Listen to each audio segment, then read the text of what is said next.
Hello everyone. पिछली classes में हमने थर्मल एक्सपेंशन, कैलोरीमेट्री और हीट ट्रांसफर तक डिस्कशन किया था।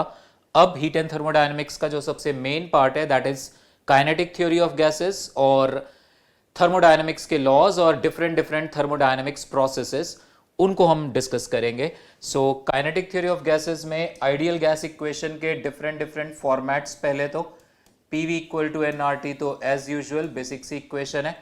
इसी इक्वेशन को हम, एक तो ये फॉर्मेट ही आ गया आपके सामने, एक हम इसको ऐसे भी लिख सकते हैं P V is equal to capital N Boltzmann constant into absolute temperature. Sometimes ऐसे भी ध्यान रखो, small N number of moles है, capital N number of total number of molecules of the gas है इनसाइड द सिस्टम। ठीक है, ये simple expression, मतलब आप स्मॉल एन को नंबर ऑफ मोल्स को लिख सकते थे total number of molecules upon Avogadro number, इस तरीके से। सो ये जो इक्वेशन है, इस इक्वेशन को हम ऐसे लिख सकते थे that PV is equal to N R T, N की जगह capital N upon this Avogadro number R और टी। तो यहां से ये जो आर है, universal gas constant upon Avogadro number, इसी को हम कहते हैं Boltzmann constant. So capital N K Boltzmann constant into T. Boltzmann constant की वैल्यू आती है universal gas constant upon Avogadro number, K B is R upon N A. तो इस तरीके से भी आप आइडियल गैस इक्वेशन को ध्यान रखो। Then also remember it like this कि P is equal to rho R T by molecular mass in kg। इस तरह से भी आइडियल गैस इक्वेशन को हम ध्यान रख सकते हैं। ठीक है, इसी इक्वेशन को आप थोड़ा सा एडजस्ट करोगे, ये नंबर ऑफ मोल्स को आप लिख दोगे मास अपॉन मोलर मास, तो फिर और वॉल्यूम इधर लाओगे, मास अपॉन वॉल्यूम हो जाएगा density, you will get it. यहां ध्यान रखना, सिली मिस्टेक आप लोग कर देते हो, this mass you must substitute in KG. Oxygen given है, नाइट्रोजन गिवन है, आपको मॉलिक्यूलर मासेस ग्राम्स में ही पता होते हैं, उसको आप केजी में सब्सटीट्यूट कर लेना एक बारी। ठीक है, केजी में कन्वर्ट करके। और यह भी ध्यान रखना, नंबर ऑफ मोल्स के साथ आर आता है, जैसे गैस के मॉलिक्यूल्स की जो आरएमएस वेलोसिटी आती है, आरएमएस आपको पता ही होगी, स्क्वायर मीन रूट। जैसे ये वेसल है, अगर इस वेसल के अंदर मान लो गैस के मॉलिक्यूल्स हैं इस तरीके से, total number of molecules of this ideal gas are let's say capital N. तो आरएमएस हम कैसे निकालते हैं, स्क्वायर मीन रूट। तो पहले स्क्वायर करते हैं सारे मॉलिक्यूल्स की वेलोसिटी का, that is v1 square plus v2 square plus vn square divided by n। ये आती है, स्क्वायर करके मीन भी ले लिया और फिर रूट, ये आती है आरएमएस वेलोसिटी। ठीक है, इसकी वैल्यू हमारे पास आती है root of 3 RT by m। कैसे आया ये answer, I just give an idea, ये root 3 RT by m RMS velocity कैसे आई। तो मोलर मास है तो R आ गया, इसी को आप ऐसे भी लिख सकते हो कि this is equal to under root 3 K is this Boltzmann constant upon molecule का मास। तो मोलर मास, मॉलिक्यूल का मास। तो ऐसे कई जगह हम देखेंगे इस डिस्कशन में, जब बात आती है मॉलिक्यूल्स के मास के टर्म्स में या नंबर ऑफ मॉलिक्यूल्स के टर्म्स में तो K आ रहा होता है, और अगर मोल्स के टर्म में या मोलर मास के टर्म्स में तो यूनिवर्सल गैस कांस्टेंट। ठीक है, बाकी एवरेज स्पीड भी आपको पता है, under root 8 RT by pi m लिख लेना उसको, और मोस्ट प्रोबेबल स्पीड भी under root 2 RT by m. ठीक, अब जो प्रेशर आता है गैस का, उसके बारे में थोड़ा डिस्कस करते हैं। ये सपोज दैट हमारे पास वेसल है, रिवीजन टाइम में डेरिवेशन नहीं करने चाहिए, ऐसा पूरी तरह से ठीक नहीं है, डेरिवेशंस का भी आपको आइडिया होना चाहिए, बिकॉज क्वेश्चंस ऐसे फ्रेम हो सकते हैं कि डेरिवेशन का आपको आइडिया था तो आप क्वेश्चन सॉल्व कर ले जाओ। ये वेसल है, इस वेसल के अंदर आइडियल गैस फील्ड है, ये सारे मॉलिक्यूल्स रैंडमली कंटिन्यूअसली ये मूव कर रहे हैं, ये molecules. Kinetic theory of gases के एजम्पशंस आप एक बारी बुक में से पढ़ लो, विच सेज दैट, शॉर्ट में बता देता हूं, विच सेज दैट कि ये सारे molecules identical shape and size के हैं। इन मॉलिक्यूल्स के बीच का गैप मॉलिक्यूल्स के साइज के कंपैरेटिवली नेग्लिजिबल है। Gap size is negligible as compare to the gap. इन मॉलिक्यूल्स का size as compare to the gap is negligible. इन मॉलिक्यूल्स का जो आपस का कोलिजन है और इनका जो वेसल की वॉल के साथ कोलिजन है, ये सारे कोलिजन्स इलास्टिक है. एंड गैस का डिस्ट्रीब्यूशन पूरे वॉल्यूम में यूनिफॉर्म है. मतलब यहां पे आपने कोई छोटा सा वॉल्यूम लिया, उसके अंदर गैस के नंबर ऑफ मॉलिक्यूल्स, यहां पे उतना ही छोटा वॉल्यूम लिया, यहां पे गैस के मॉलिक्यूल्स सेम होंगे. मतलब ये गैस पूरे वॉल्यूम में यूनिफॉर्मली स्प्रेड हो चुकी है. ओके, सो ये सारे assumptions हैं. And also we assume that कि इन मॉलिक्यूल्स का जो मोशन है ना, along X, along Y, along Z, इन सारे डायरेक्शंस में molecular motion is identical. Isotropic behaviour है.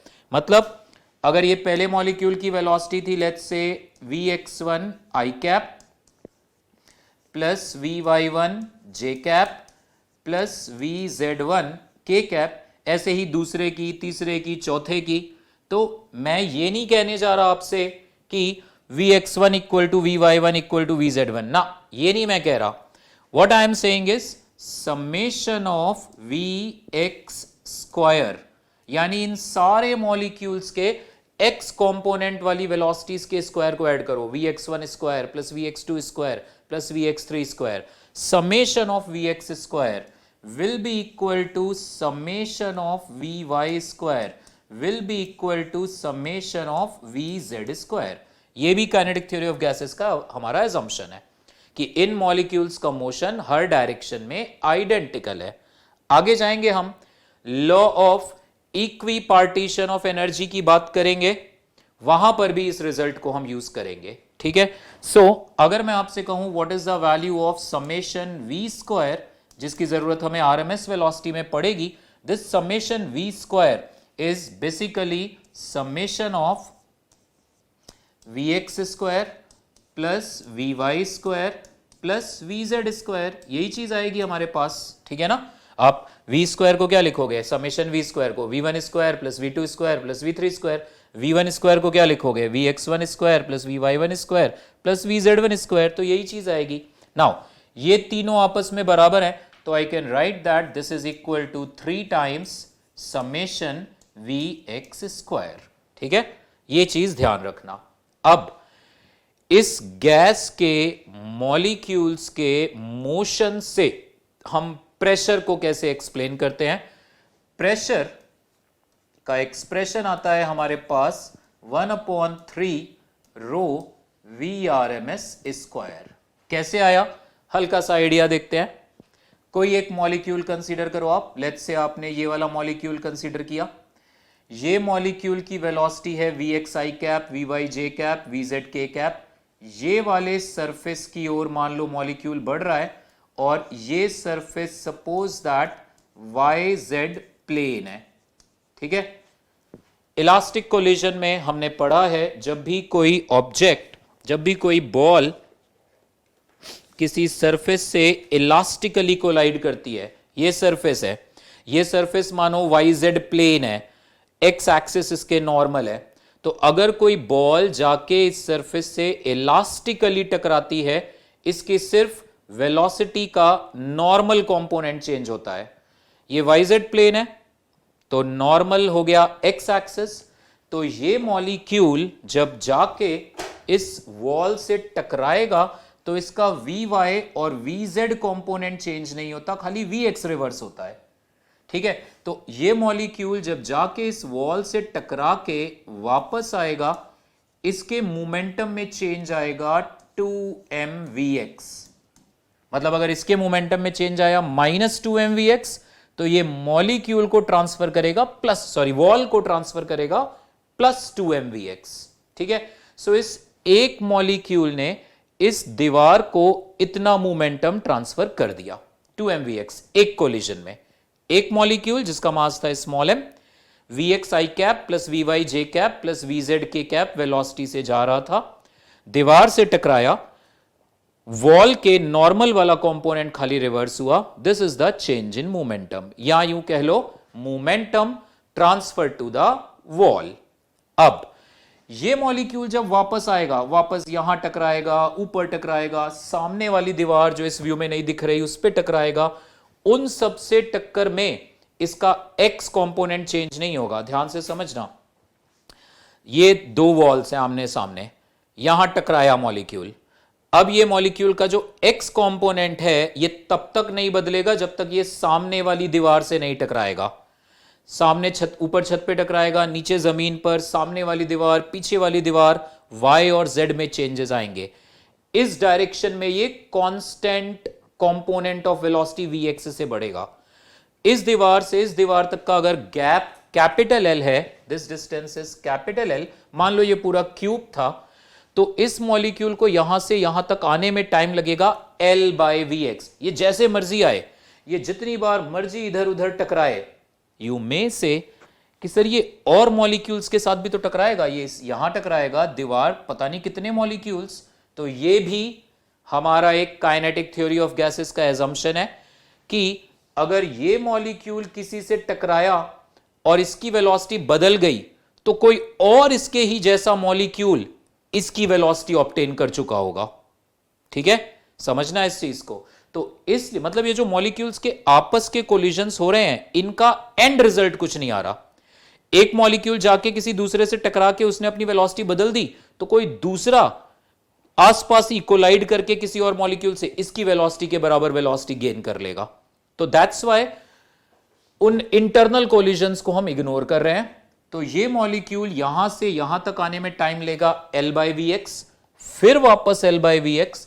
सो हर 2L बाय vx टाइम के बाद ये मॉलिक्यूल इस दीवार पे वापस टकराएगा। So in every 2L by vx time एक कोलिजन। तो एक सेकेंड में कितने कोलिजन, इसका इनवर्स vx अपॉन 2L। ये आ गए total number of collisions in 1 second. तो ये मॉलिक्यूल एक सेकेंड में इस दीवार को कितना मोमेंटम देगा, दिस इनटू दिस। एक कोलिजन में इतना मोमेंटम ट्रांसफर किया, एक सेकेंड में इतने कोलिजन्स हो रहे हैं vx by 2L। So the momentum transferred per unit time is 2m vx into vx by 2L। ये वैल्यू आ गई हमारे पास, 2 और 2 cancel, m vx square by L। So this is the momentum transferred by one molecule in 1 second। तो सारे molecules कितना momentum देंगे एक second में, वो आ जाएगा m by L summation of vx square, m by L vx1 square plus vx2 square plus vx3 square, add कर दो सबको।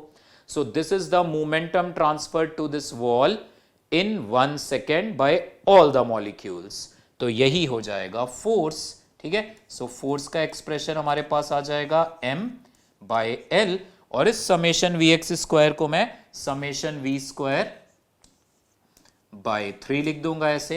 ये आ गया फोर्स का एक्सप्रेशन।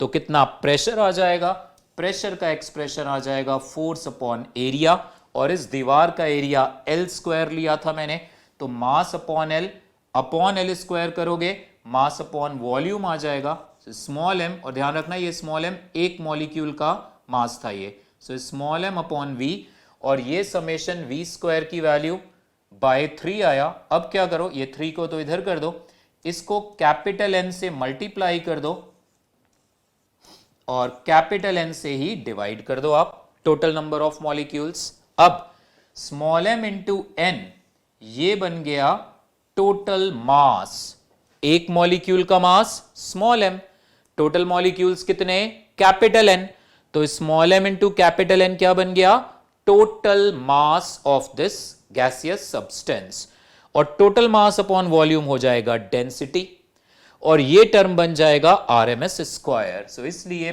प्रेशर की वैल्यू आ जाएगी 1/3 rho V RMS square. This is the expression for pressure.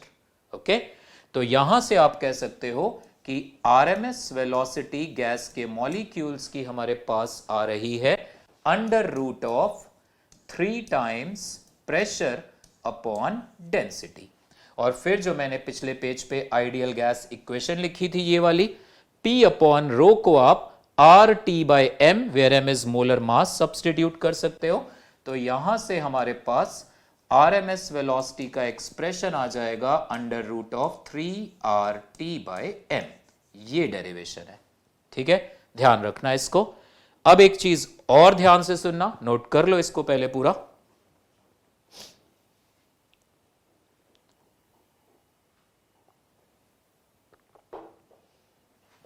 Okay, अब अगर मैं आपसे कहूं कि what will happen to RMS velocity when this pressure is made 4 times, तो जल्दीबाजी नहीं करना।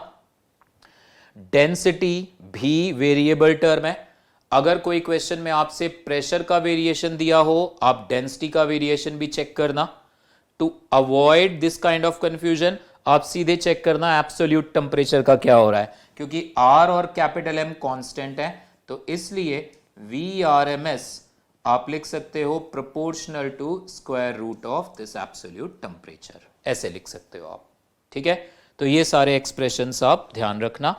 इसके बाद अब अगर सपोज दैट मिक्सचर आ जाए गैसेस का, सपोज दैट सिचुएशन ऐसी है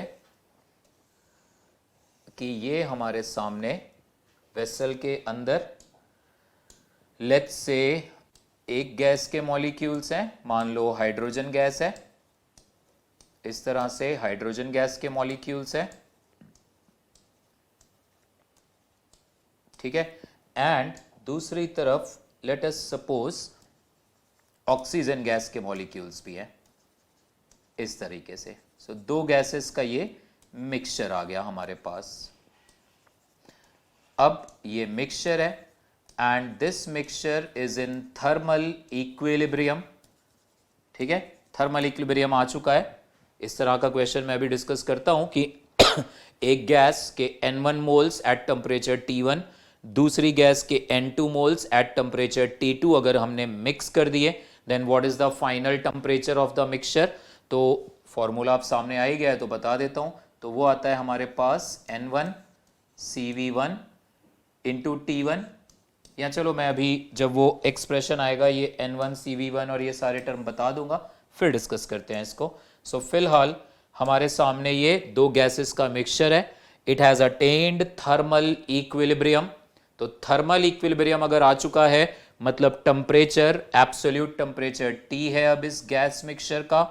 अब इसमें क्या होगा, जो पहली वाली गैस है उसके मॉलिक्यूल्स की RMS velocity let me take as V1 या V RMS इंटू 1, वो आएगी अंडर रूट ऑफ 3RT molar mass of first gas. ये येलो वाले जो मॉलिक्यूल्स हैं इस गैस के मॉलिक्यूल्स की आरएमएस वेलोसिटी, वो आरएमएस वेलोसिटी आएगी अंडर रूट ऑफ 3RT/m2। तो अगर मैं आपसे पूछूं कि इस मिक्सचर में कौन सी गैस के मॉलिक्यूल्स रिलेटिवली धीरे ट्रेवल कर रहे होंगे, तो it is of course the heavier gas जिसका मोलर मास ज्यादा है।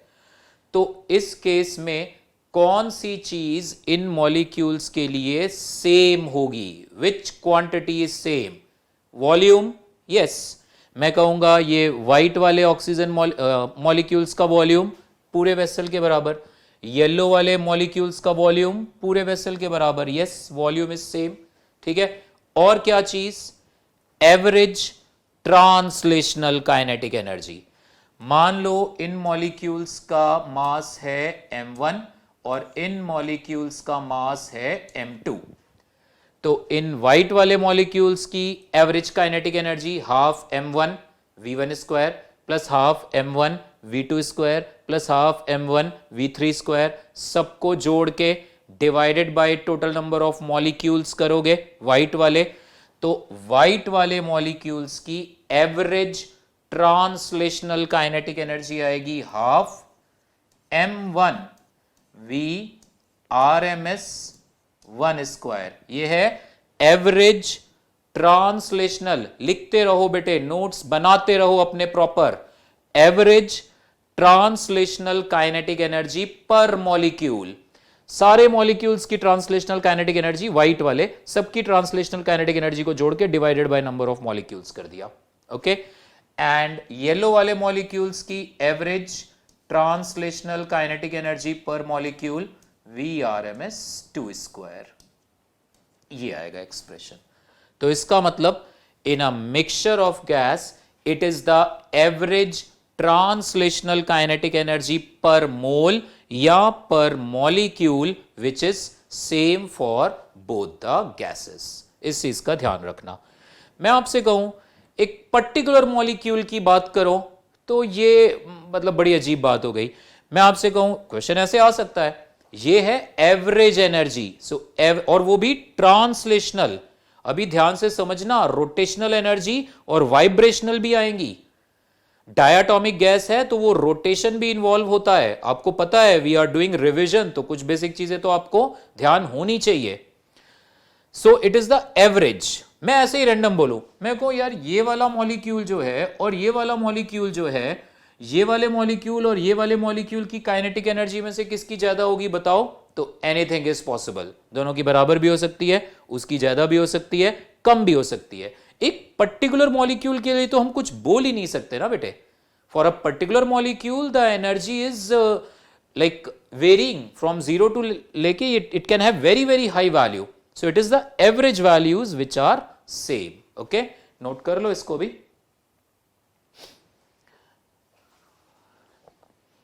अब बात करते हैं ये ट्रांसलेशनल काइनेटिक एनर्जी की ही। सो हेडिंग लिखो, translational kinetic energy of gas. Actually अब हम धीरे धीरे गैस की इंटरनल एनर्जी वाले कंसेप्ट की ओर अप्रोच कर रहे हैं, अबाउट इंटरनल एनर्जी। ठीक है, सो पहले बात करते हैं ट्रांसलेशन। जैसे रोटेशनल मोशन में हमने पढ़ा ना, half m v square plus half I omega square थी टोटल काइनेटिक एनर्जी। तो उस टोटल की नहीं, सिर्फ ट्रांसलेशन की बात चल रही है। तो ये हमारे पास एक वेसल है वी वॉल्यूम का, इसमें कोई आइडियल गैस फिल्ड है, मॉलिक्यूल्स एक दूसरे पे कोई फोर्स नहीं लगा रहे, इसलिए मॉलिक्यूल्स के बीच आपस में पोटेंशियल एनर्जी हम कंसीडर नहीं कर रहे। ठीक है, इट्स एन आइडियल गैस। तो अगर मैं आपसे कहूं एक आइडियल गैस की इंटरनल एनर्जी, तो मतलब इसके मॉलिक्यूल्स की kinetic energy that we need, इसके मॉलिक्यूल्स की kinetic energy is nothing but internal, because there is no intermolecular force, so no involvement of potential energy. ठीक है जी। Translational kinetic energy T K E कितनी आएगी? ये half. तो अभी मुझे कोई मतलब नहीं है कि ये गैस मोनोएटॉमिक है या डायटॉमिक है या पॉलीएटॉमिक है, क्योंकि मैं सिर्फ और सिर्फ अभी बात कर रहा हूं ट्रांसलेशनल काइनेटिक एनर्जी की।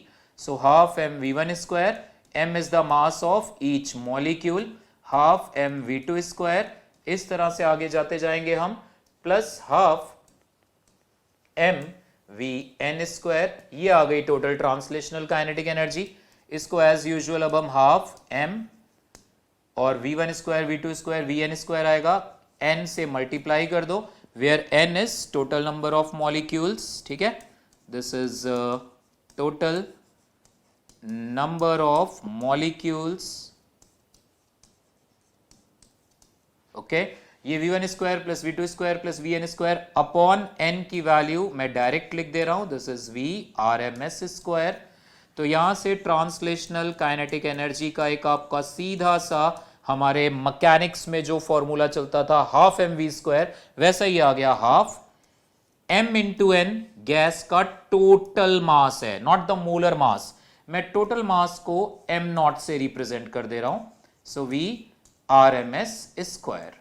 तो ये तो बड़ा सिंपल सा आंसर आ गया। Okay, so in this case ये half m not v RMS square आ गई ट्रांसलेशनल। तो ये बिल्कुल ऐसा ही एक्सप्रेशन है जैसे block half m v square, वो आ गया। अब इसमें जरा v RMS स्क्वायर की वैल्यू रखो आप। So half m not v RMS square होता है 3 RT by m, total mass upon molar mass, ये आ गया number of moles. So this is 3/2 nRT। ये आ गई ट्रांसलेशनल काइनेटिक एनर्जी, जिसको आप 3/2 PV भी लिख सकते हो, PV इक्वल टू nRT। तो अब अगर आपके सामने क्वेश्चन आए कि ये गैस है, इसकी ट्रांसलेशनल काइनेटिक एनर्जी बताओ at absolute temperature capital T, तो यू नीड नॉट बॉदर ये मोनोएटॉमिक है या डायटॉमिक या पॉलीएटॉमिक, तो कोई भी गैस हो, मोनोएटॉमिक हो, डायटॉमिक गैस हो, पॉलीएटॉमिक गैस हो, अगर बात चल रही है ट्रांसलेशनल काइनेटिक एनर्जी की, तो it is same for all the gases. ठीक है, सो ट्रांसलेशनल काइनेटिक एनर्जी पर मोल कितना आ जाएगा 3/2 RT, पर मॉलिक्यूल कितना आ जाएगा 3/2 KT। फिर वही बात आ गई, R को एवोगैड्रो नंबर से डिवाइड कर दो, ठीक है ना। तो ये चीज प्लीज ध्यान रखना, मेरे पास दो अलग अलग वेसल हैं, दोनों में एक गैस है, एक में दूसरी गैस है, दो अलग अलग वेसल है, this is one, this is second, अलग अलग गैसेस फिल्ड है इसमें और इसमें, टेम्परेचर सेम है, तो फिर ये कौन सी गैसेस हैं मुझे कोई फर्क नहीं पड़ता। अगर पूछा गया ट्रांसलेशनल काइनेटिक एनर्जी पर मोल इधर और उधर, it will be same 3/2 RT, पर मॉलिक्यूल 3/2 KT। अब आते हैं टोटल एनर्जी पर, ये तो थी translational energy, now we will talk about total energy. Total energy समझने के लिए पहले हमको जाना पड़ेगा डिग्री ऑफ फ्रीडम में, फिर जाना पड़ेगा law of equipartition of energy की तरफ,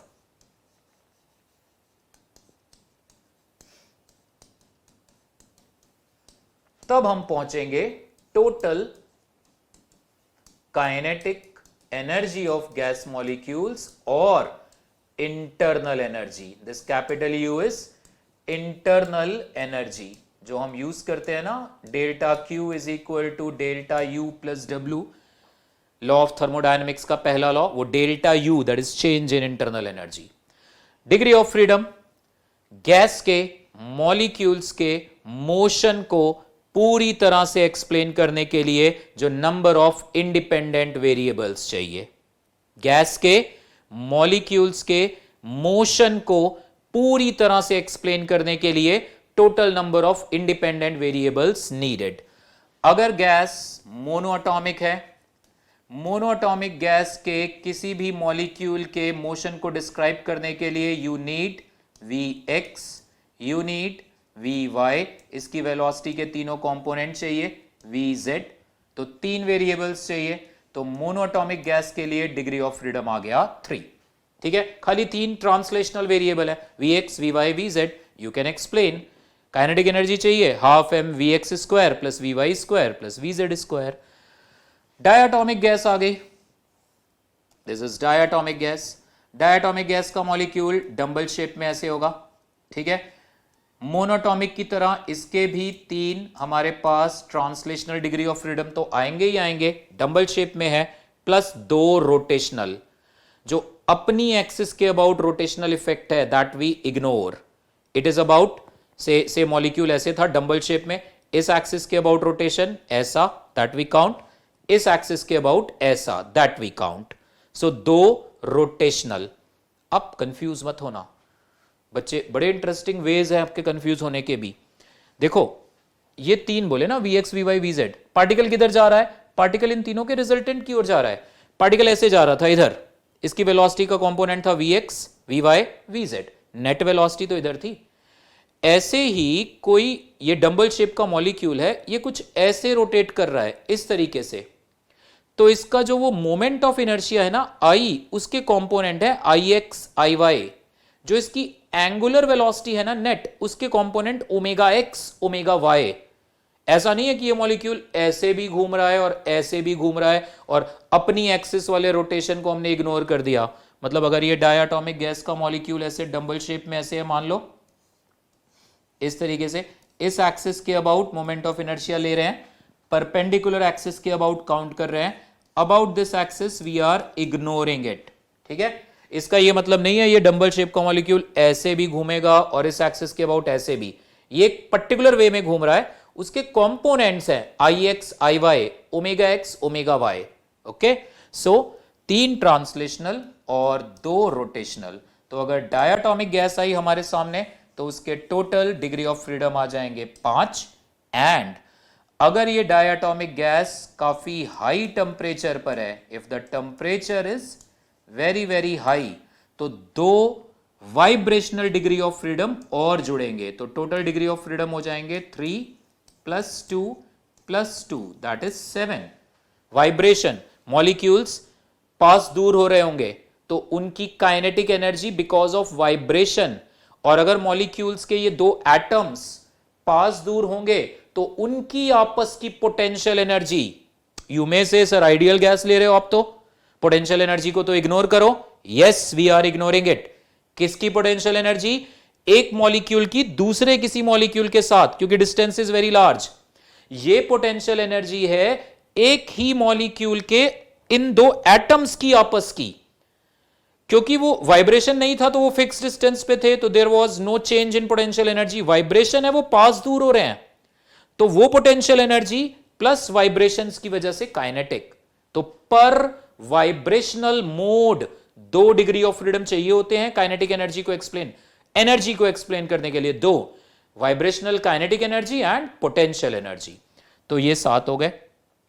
अगर ये डायटोमिक गैस का मॉलिक्यूल बहुत बहुत बहुत लो टेम्परेचर पे है, ऐसे क्वेश्चंस भी आ सकते हैं, मैं आपसे कहूं ये बहुत बहुत बहुत लो टेम्परेचर पे है, if it is at very very very low temperature, तो फिर डिग्री ऑफ फ्रीडम रह जाएंगे खाली 3, रोटेशनल मोशन सीज कर जाएगा। ओके, तो ये पॉइंट्स ध्यान रखना। सिंपल मैं आपसे कहूं भाई डायटोमिक गैस के मॉलिक्यूल्स की degree of freedom, you answer 5। If very high temperature, consider vibration also 7. Very very low temperature, rotation cease कर गया 3. Okay, rotation cease तो 3. फिर इसके बाद अगर आ गई पॉलीएटॉमिक गैस, तो पॉलीएटॉमिक गैस के मॉलिक्यूल्स के लिए भी ट्रांसलेशनल डिग्री ऑफ फ्रीडम 3 और रोटेशनल डिग्री ऑफ फ्रीडम 3। जैसे डायटोमिक में एक रोटेशन आपने इग्नोर कर दिया था, इस बार नहीं होगा, सो 3 + 3 तो ये आ जाएगा 6। और अगर डायटोमिक में वाइब्रेशंस आ गया, सॉरी पॉलीएटॉमिक में, पॉलीएटॉमिक मॉलिक्यूल अब पता नहीं उसमें कितने एटम्स हैं, कौन कौन से 2 वाइब्रेट कर रहे हैं, ये दोनों वाइब्रेशंस में हैं, ये दोनों भी हैं, ये दोनों भी हैं, तो पॉलीएटॉमिक में वो आपको बताएगा कितने वाइब्रेशनल मोड्स हैं। जनरली जेई में, नीट, इन सब एग्जाम्स में क्वेश्चन आया नहीं कभी ऐसे, बट आ सकता है, एनसीईआरटी टेक्स्ट बुक में ही गिवन है ये पॉइंट। इफ देयर आर से x वाइब्रेशनल मोड्स, तो फिर डिग्री ऑफ फ्रीडम हो जाएगा 6 + 2x। और अगर पॉलीएटॉमिक गैस का मॉलिक्यूल लीनियर है, तो देख लेना लीनियर पॉलीएटॉमिक, तो फिर उसको डायटोमिक की तरह उसके डिग्री ऑफ फ्रीडम 5 लेना आप। ओके, तो ध्यान रखना, मोटा मोटा आप ऐसे ध्यान रखो 3 5 6, मोनोटॉमिक 3, डायटोमिक 5, पॉलीएटॉमिक 6, वाइब्रेशंस को अगर छोड़ दें, और पॉलीएटॉमिक में अगर लीनियर आ गया तो फिर 5 डायटोमिक के बराबर। सो मेनली हम 3 5 6 इसी की बात करेंगे। लॉ ऑफ इक्विपार्टीशन ये कहता है कि गैस के मॉलिक्यूल्स के पास जो टोटल काइनेटिक एनर्जी है वो सारे डिग्री ऑफ फ्रीडम में इक्वली शेयर होती है, सारों में इक्वली शेयर होती है। अगर इस गैस के मॉलिक्यूल्स की टोटल एनर्जी थी 100 जूल और डिग्री ऑफ फ्रीडम है 5, ये डायटोमिक है, तो पर डिग्री ऑफ फ्रीडम एनर्जी आएगी 20। ये क्या मतलब हुआ पर डिग्री ऑफ फ्रीडम एनर्जी? तो मतलब ये हुआ कि अगर 100 जूल है तो हाफ m समेशन Vx², ये क्या है बोलो?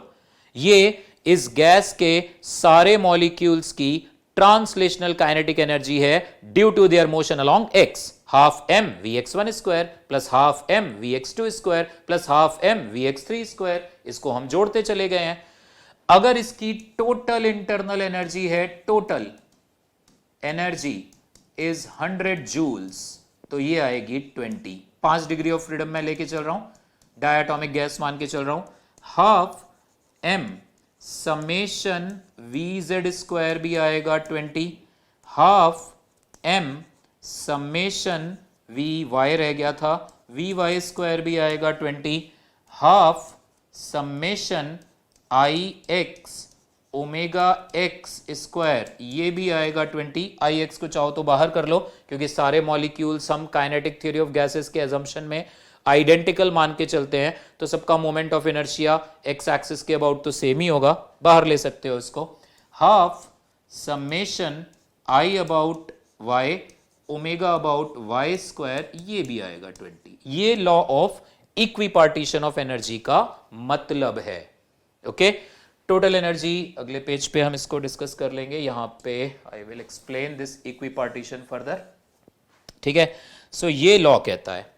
अब देखो जरा, पिछले पेज पे हमने डिराइव किया कि ट्रांसलेशनल काइनेटिक एनर्जी गैस के मॉलिक्यूल्स की कितनी थी, इट वाज 3/2 nRT। पर मोल कितनी थी ट्रांसलेशनल काइनेटिक एनर्जी, पर मोल ट्रांसलेशनल काइनेटिक एनर्जी थी 3/2 RT। ये ट्रांसलेशनल थी। गैस कोई भी हो बच्चे, monoatomic, diatomic, polyatomic, degree of freedom translational वाले तो 3 ही हैं। तो यानी किसी भी गैस के 1 मोल की सिर्फ ट्रांसलेशन की वजह से एनर्जी ये रही, तो पर डिग्री ऑफ फ्रीडम कितनी होगी? सो translational kinetic energy per mole per degree of freedom ये आएगी ½ RT।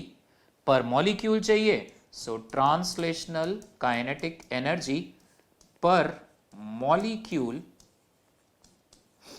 पर डिग्री ऑफ फ्रीडम ये आ जाएगी ½ kT। ये बड़ा स्टैंडर्ड सा रिजल्ट है, ½ kT।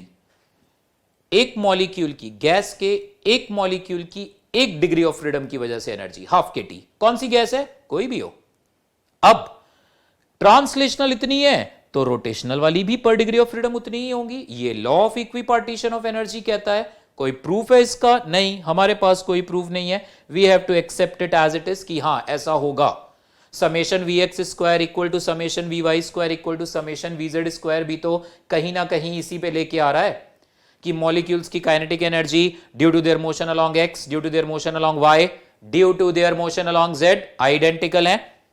तो ये सारी चीजें कनेक्टेड है। तो अब अगर मैं आपसे कहूं कि डायटॉमिक गैस है, उसके एक मॉलिक्यूल की जरा टोटल एनर्जी बताओ, 1 डिग्री ऑफ फ्रीडम की वजह से कितनी थी? ½ kT। तो 5 डिग्री ऑफ फ्रीडम है तो 5/2 kT। पर मोल बताओ 5/2 RT। n मोल्स की बताओ 5/2 nRT। It's okay. ट्रांसलेशनल, ठीक ट्रांसलेशनल थी, बट जितनी ट्रांसलेशनल होगी पर डिग्री ऑफ फ्रीडम, रोटेशन के लिए भी पर डिग्री ऑफ फ्रीडम उतनी ही एनर्जी आएगी। ओके, सो अब ½ kT, ½ RT, then F/2 nRT। अगर गैस के मॉलिक्यूल्स के total degree of freedom F, तो अब मैं लिखने जा रहा हूं total kinetic energy of n moles. Total kinetic energy of n moles, तो ये आ जाएगी F/2 nRT। ये हमारा रिजल्ट आ गया। एक बार फिर से बता देता हूं कैसे आया। Per mole per degree of freedom energy ½ RT है। ये ट्रांसलेशन था, ठीक है, but then we are saying law कि ट्रांसलेशनल वाला डिग्री ऑफ फ्रीडम हो या रोटेशनल वाला, एनर्जी सेम होती है। 3/2 nRT हमने डिराइव किया था, वो सिर्फ ट्रांसलेशन की वजह से थी जिसमें 3 डिग्री ऑफ फ्रीडम है। तो पर डिग्री ऑफ फ्रीडम कितना हो गया? ½ RT। अब हर डिग्री ऑफ फ्रीडम में बराबर बटी है एनर्जी, तो अगर F डिग्री ऑफ फ्रीडम है तो F/2 RT n मोल्स, तो ये रहा। सो this is the final result. Gas के n मोल्स की एब्सोल्यूट टेम्परेचर T पर what is the total internal energy? F/2 nRT। ठीक है। डायटॉमिक 5/2 nRT, उसमें से ट्रांसलेशनल कितनी? 3/2 nRT, रोटेशनल कितनी? 2/2 nRT। पॉलीएटॉमिक 6/2 nRT, ट्रांसलेशनल कितनी? 3/2 nRT, रोटेशनल कितनी? 3/2 nRT। तो अब इसी टोटल काइनेटिक एनर्जी को हम कहते हैं गैस के मॉलिक्यूल्स की internal energy F/2 nRT। And इसी को मैं आगे आइसोकोरिक प्रोसेस आएगा तो ये आपको दोबारा बता दूंगा, n टाइम्स ये जो Fr/2 है, इसी को हम लिखते हैं गैस की molar heat capacity at constant volume. Calorimetry में हमने सॉलिड्स और लिक्विड्स के लिए सिर्फ बोला स्पेसिफिक हीट कैपेसिटी और हीट कैपेसिटी। गैस के लिए ऑब्वियसली मोल्स के टर्म्स में बात होती है, इसलिए molar heat capacity at constant volume at constant pressure, क्योंकि गैस के केस में उसके वॉल्यूम का चेंज भी कंसिडरेबल है, तो इसलिए कांस्टेंट वॉल्यूम पर मोलर हीट कैपेसिटी है या कांस्टेंट प्रेशर पर, ये सब चीजें हमें ध्यान रखनी पड़ती हैं. सो दिस इज सीवी. तो इन्हें कंपेयर, ये आप याद रखना, अगर किसी गैस का टेम्परेचर डेल्टा टी बदला, बढ़ा या घटा, तो उसके मॉलिक्यूल्स की इंटरनल एनर्जी में कितना चेंज आएगा, एन सीवी डेल्टा टी. कोई भी गैस है ऐसे सिलेंडर में या वेसल के अंदर, ये कोई भी गैस है, इसके मॉलिक्यूल्स का पहले टेम्परेचर था T1, तो इंटरनल एनर्जी रही होगी एन सीवी T1. टेम्परेचर हमने इसका बढ़ा दिया, कैसे बढ़ा दिया हमें उससे कोई लेना देना नहीं है.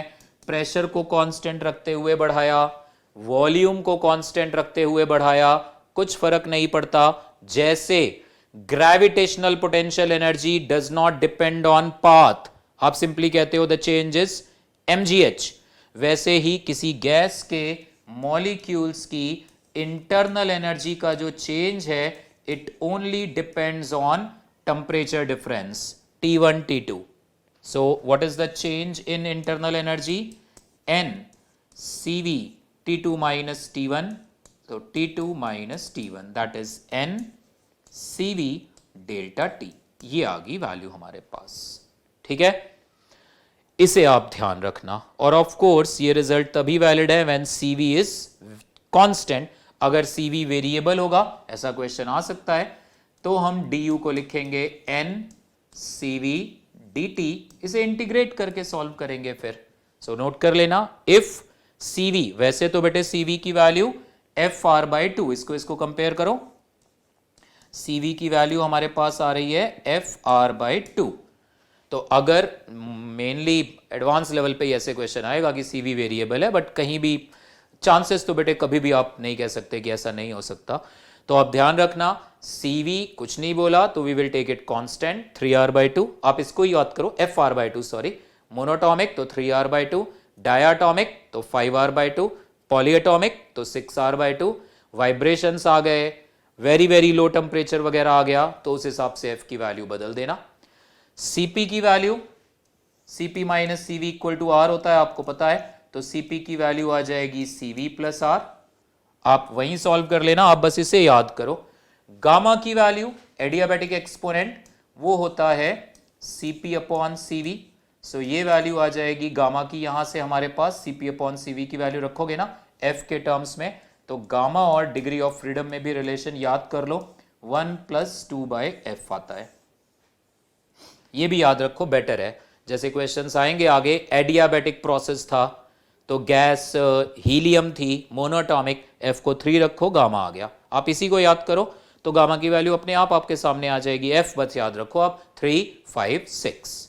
ठीक है, Cp की वैल्यू भी उस हिसाब से आ जाएगी. तो ये सारी चीजें आप ध्यान रखो. This is about internal energy of gas molecules.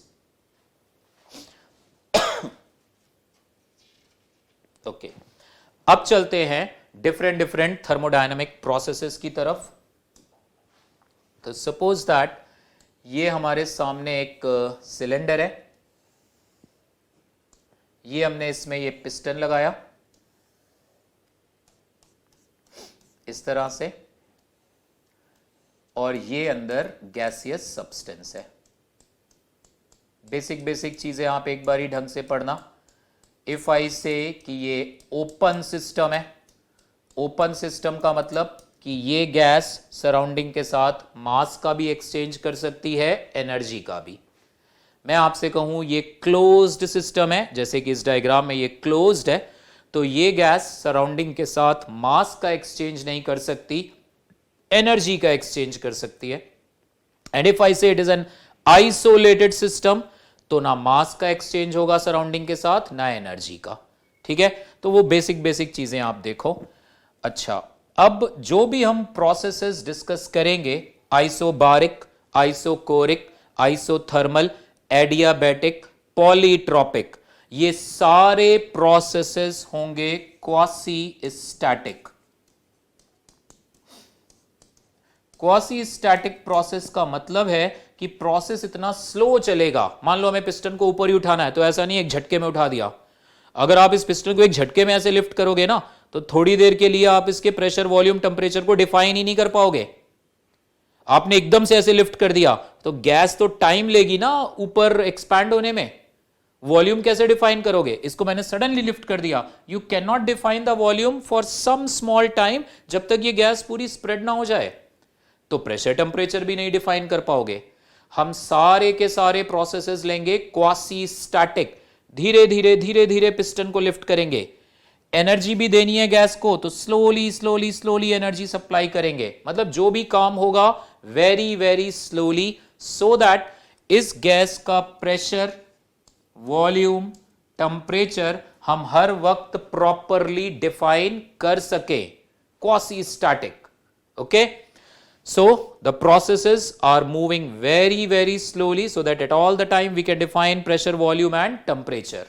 अब zeroth law of thermodynamics तो बेसिक है कि सिस्टम A B के साथ अगर थर्मल इक्विलिब्रियम में है, A C के साथ भी थर्मल इक्विलिब्रियम में है तो B और C भी होंगे, वो बेसिक सी चीज है। First law of thermodynamics, differential form में dq is du plus dw, ये आता है प्रॉपर फाइनाइट वैल्यूज के साथ, delta q is equal to delta u plus work done. बारी बारी इन तीनों के पहले sign convention, this is basically energy conservation, nothing else. Delta q हमारा सिस्टम है, ये गैस, ये मॉलिक्यूल्स हमारा सिस्टम है। अगर इन्हें सराउंडिंग से एनर्जी मिली तो हम लेंगे डेल्टा q को प्लस, इन्होंने अगर एनर्जी रिलीज कर दी तो हम लेंगे डेल्टा क्यू को minus. So if energy is given to the gas molecules, delta q plus, if energy is released by the gas molecules, delta q is minus. ठीक है, अच्छा अब डेल्टा यू के लिए तो बड़ा सिंपल है, क्योंकि डेल्टा यू हमने देख लिया, अगर molar heat capacity at constant volume constant है, CV इज FR/2, तो फिर इसको आप डायरेक्ट लिखो NCV डेल्टा T। तो यहां से तो बहुत क्लियर दिख रहा है, अगर गैस का टेम्परेचर बढ़ रहा है तो डेल्टा U पॉजिटिव आएगा, अगर गैस का टेम्परेचर घट रहा है तो फिर ये डेल्टा U निगेटिव आएगा। ओके, सो डेल्टा यू के लिए भी कोई प्रॉब्लम नहीं है। For change in internal energy you just check what is happening to the temperature, increasing और decreasing. Work done, work power energy में हमने देखा ये ब्लॉक है हमारे पास, अगर इस ब्लॉक पे मैंने फोर्स राइट साइड को अप्लाई किया है और इसका डिस्प्लेसमेंट भी राइट साइड को हो रहा है, तो फोर्स और डिस्प्लेसमेंट के बीच एक्यूट एंगल है अगर 0 से 90, तो we know work done by this force is plus. Force आप राइट को लगा रहे थे बट बॉडी लेफ्ट को आ रही थी, से हाई स्पीड से कोई चीज आपकी ओर आ रही थी, आपने रोकने की कोशिश करी बट आप खुद भी पीछे हो गए, वो इतनी स्ट्रांग स्पीड से आपके पास आ रहा था, तो आपने फोर्स राइट को लगाया बट बॉडी लेफ्ट को आ रही है, तो वर्क डन आपका नेगेटिव। सिमिलरली यहां पर ये जो कैपिटल W है, this is work done by gas. यहां पे आप कभी कभी कंफ्यूज हो जाते हो केमिस्ट्री के कंसेप्ट से, फिजिक्स हो केमिस्ट्री हो बेटे, है तो अल्टीमेटली साइंस ही, वहां पे आप कैपिटल W को लेते हो work done on the gas, वहां पे आप लेते हो work done by external pressure, हम ले रहे हैं work done by the pressure of gas. ये जो गैस पिस्टन पे ऐसे फोर्स लगा रही है, ये गैस इन वॉल्स पे भी फोर्स लगा रही है, बट ये तो फिक्स है, जैसे आप दीवार को फोर्स लगाओ तो आपका वर्क डन 0, वो तो रेस्ट पे है, तो ये गैस इसको भी फोर्स दे रही है, इसको भी, बट ये तो मूव नहीं कर रहा, तो यहां तो गैस वर्क नहीं कर रही, यहां गैस फोर्स दे रही है ऊपर को, तो पिस्टन अगर ऊपर गया यानी वॉल्यूम बढ़ा तो वर्क डन प्लस। तो इसलिए ध्यान रखना, फॉर वर्क डन अगर गैस का वॉल्यूम इंक्रीज हो रहा है तो work done bye the gas आएगा पॉजिटिव, अगर गैस का वॉल्यूम डिक्रीज हो रहा है तो work done bye the gas आएगा निगेटिव। ठीक है, जैसे अगर मैं सिंपल सा एक क्वेश्चन दूं आपको कि ऐसे प्रेशर वर्सेस वॉल्यूम ग्राफ ऐसे जा रहा है like this, then what is happening to the work done by the gas? It is continuously increasing. Pressure कम होके बढ़ा वॉल्यूम तो हर वक्त बढ़ता जा रहा है गैस का, तो अगर ऐसा ग्राफ गिवन है तो हम कहेंगे work done bye the gas is continuously increasing, positive work done है। कितना वर्क डन होगा bye the gas? PV graph का ये एरिया, ये ग्राफ वगैरह एनीवेज अगले लेक्चर में मैं डिस्कस करूंगा डिटेल में, ये अभी सामने आ रहे हैं रिलेटेड पॉइंट्स, इसलिए आई एम एक्सप्लेनिंग। ऐसे है मान लो पीवी कर्व लाइक दिस, फिर तो आप कहोगे जी वर्क डन जीरो हो गया, क्योंकि वॉल्यूम ऑफ द गैस तो कभी चेंज ही नहीं हुआ। So for such kind of process work done bye the gas is zero. अगर ऐसा है कोई pressure versus volume graph, this is volume, this x-axis and y-axis I am taking pressure, say that initial और final volume same है, ऐसे है। अब ये नहीं कहना वर्क डन जीरो हो गया, इनिशियल और फाइनल वॉल्यूम माना सेम है यहां पे, बट अब A से लेके B तक, A से B तक ये होगा वर्क डन। 1 सेकेंड,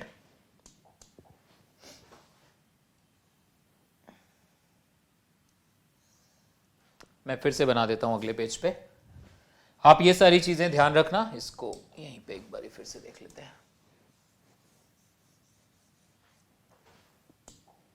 सो अगर हमारे पास प्रेशर वर्सेस वॉल्यूम ग्राफ ऐसा था, like this, initial and final volume both were same equal to V naught, तो ए से लेकर इस पोजीशन बी तक का वर्क डन पॉजिटिव आएगा, that is equal to this area, positive क्योंकि ए से बी आप देखो वॉल्यूम बढ़ रहा है।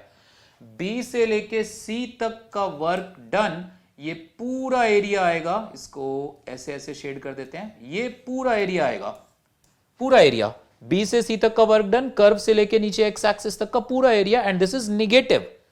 सो बी से सी का वर्क डन पूरा एरिया, ए से बी का वर्क डन नीचे वाला एरिया, तो जब उन्हें ऐड करोगे तो नीचे वाला एरिया कैंसिल होगा क्योंकि एक बार प्लस आएगा एक बार माइनस, तो ए से सी नेट वर्क डन आएगा इस हाफ सर्कल का area, and this net work done is negative. ठीक है, ध्यान रखना इस चीज का। तो ये तीनों के लिए साइन कन्वेंशन आ गया, डेल्टा क्यू, डेल्टा यू और वर्क डन। डेल्टा यू की तो खैर आपको वैल्यू भी पहले से ही पता है, N CV delta T, CV की value F R by two. अब जरा वर्क डन के बारे में देखा जाए। वर्क डन डिफरेंशियल फॉर्म में आप इसको हमेशा लिखोगे पीडीवी, डिफरेंशियल फॉर्म में ये हमेशा ऐसे ही आएगा PDV. It is like FDX, force into displacement. तो कोई भी बच्चे प्रोसेस हो, आइसोकोरिक, आइसोथर्मल, एडियाबैटिक, पॉलीट्रॉपिक, कोई भी वर्क डन डिफरेंशियल फॉर्म में ये इंटीग्रेशन करोगे इसका, then if the process is isobaric, तो आइसोबारिक प्रोसेस है तो P जो है इंटीग्रेशन के बाहर आ जाएगा, इंटीग्रल dV हो जाएगा डेल्टा V, तो वर्क डन की वैल्यू आ जाएगी NR डेल्टा T या P delta V। So for an isobaric process work done is P delta V और NR delta T। Isochoric process अगर आ गया, आइसोकोरिक में तो वॉल्यूम हर वक्त कांस्टेंट, प्लीज डेल्टा वी मत बोलना कांस्टेंट, जैसे पिछले केस में। अब आप इसको आइसोकोरिक थोड़ा ना कहोगे कि इनिशियल वॉल्यूम और फाइनल वॉल्यूम सेम है तो आइसोकोरिक। आइसोकोरिक मींस वो जो सिलेंडर में पिस्टन है, this piston is fix, volume कभी भी नहीं बदलेगा, that is isochoric. So for isochoric process work done is equal to 0 because dV equal to 0. V is constant, change in your volume. Then comes isothermal process. ये आपको पता ही है, chemistry में भी आप इसको ऐसे ही पढ़ते हो, बस साइन कन्वेंशन का फर्क है, because here I am taking work done by the gas. तो ये P इंटीग्रेशन के बाहर अब नहीं कर पाओगे, ये आएगा इंटीग्रल P dV, P को आप लिख दोगे equal to NR T by V D V, N R T बाहर आ जाएगा, 1 अपॉन वी डी वी आ जाएगा ln ऑफ v, लिमिट्स लगा दोगे तो ln of final volume by initial volume, ये आएगा वर्क डन। या फिर N R T ln of P1 V1 equal to P2 V2 क्योंकि आइसोथर्मल प्रोसेस था, so N R T ln P1 by P2। वो ln को आप 2.303 log में कन्वर्ट कर देना। सो this is for isothermal process. Adiabatic process के लिए आई सजेस्ट आप ऐसे ध्यान रखो फॉर एडियाबेटिक, एडियाबेटिक प्रोसेस के लिए डेल्टा क्यू होता है 0। एडियाबेटिक प्रोसेस का मतलब कि गैसियस सब्सटेंस सराउंडिंग के साथ कोई एनर्जी का एक्सचेंज नहीं कर रहा। Delta Q, D Q in fact 0, तो डेल्टा क्यू तो 0 होगा ही होगा। फिर तो वर्क डन की वैल्यू आ जाएगी minus of delta U, that is minus n CV delta T. CV की वैल्यू एफ आर बाई 2 रख दो अगर आपको एफ पता है, नहीं तो CP minus CV equal to R और CP upon CV equal to gamma. यहां से आप अगर सीवी की वैल्यू इन दोनों इक्वेशंस को सॉल्व करो, ये आती है are upon gamma minus 1।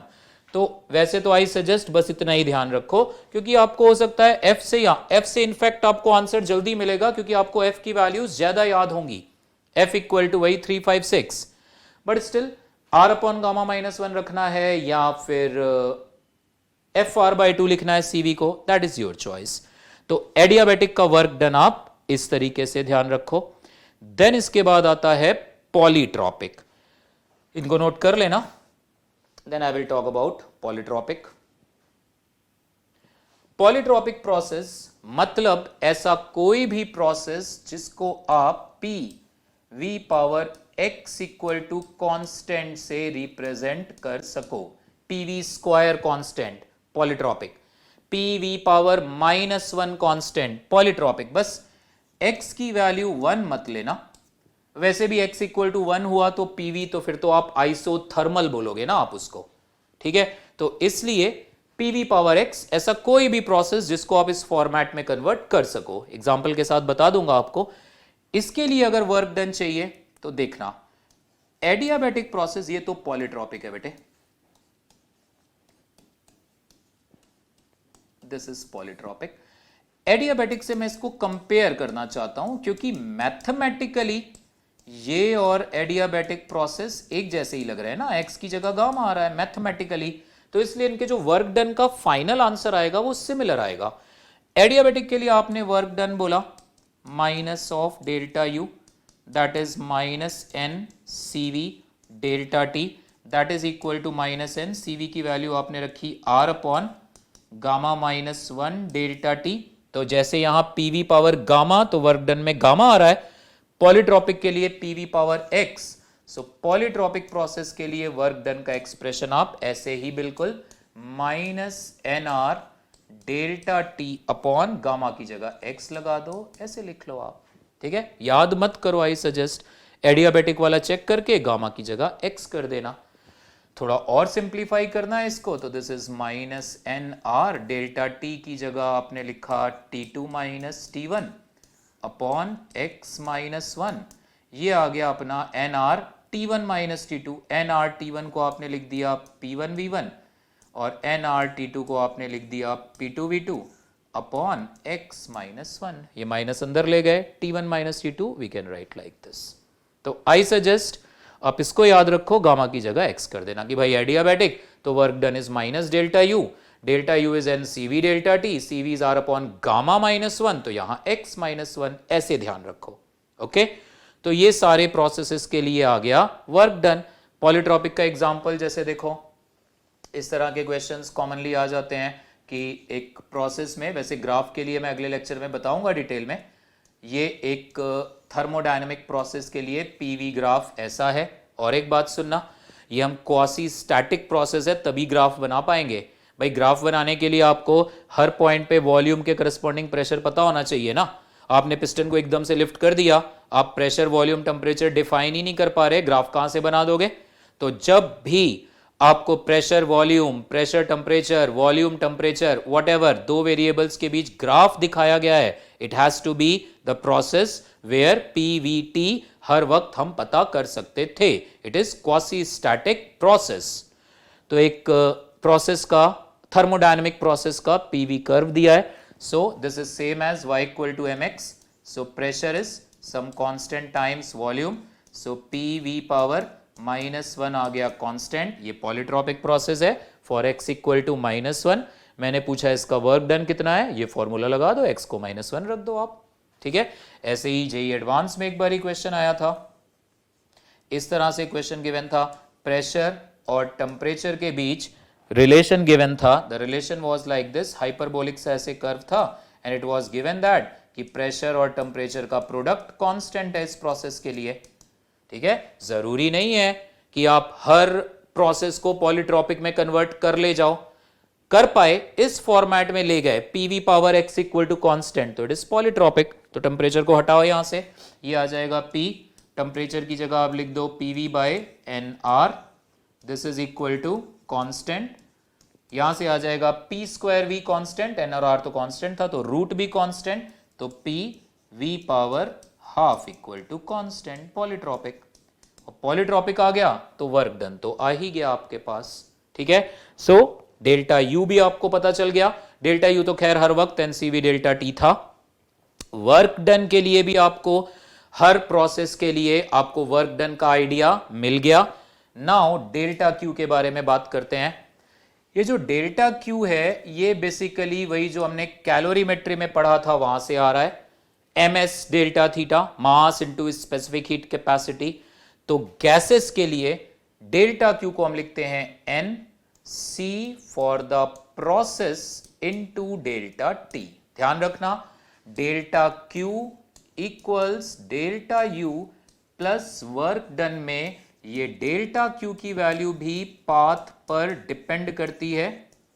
It is dependent on path. Work done is also path dependent. Delta U is path independent, वो प्रोसेस पे डिपेंड नहीं करता.